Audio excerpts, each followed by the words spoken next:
নমস্কার, আমি শ্রীরূপা। প্রাইম জলপাইগুড়িতে আপনাদের স্বাগত।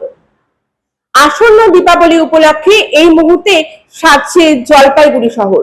জলপাইগুড়ির প্রত্যেকটি অলিতে গলিতে শুরু হয়ে গেছে ছোট বড় মণ্ডপ সজ্জার কাজ।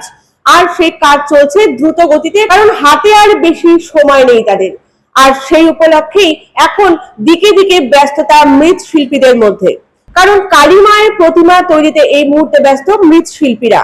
শুধু কালী মায়ের প্রতিমা তৈরি করলে তো হবে না, তার পাশাপাশি তৈরি করতে হবে তার সঙ্গীদের মূর্তি, আর সেটা হলো ডাকিনী যোগিনী।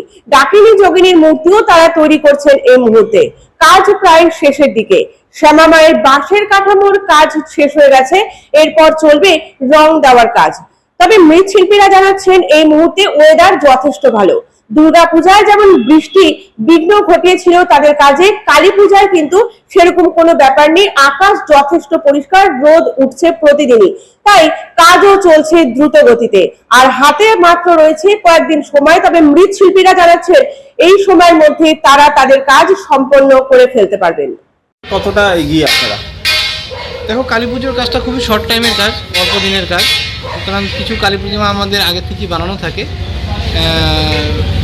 যেই কাস্টমার যেরকম নেয় সেই অনুযায়ী আমরা আগে থেকে বানিয়ে রাখি কিছু প্রসেস।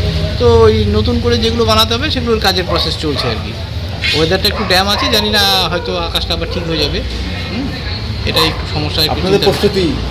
হ্যাঁ, প্রস্তুতি মোটামুটি চলছে আর কি, কাজের প্রস্তুতি চলছে। অর্ডার পেয়েছেন?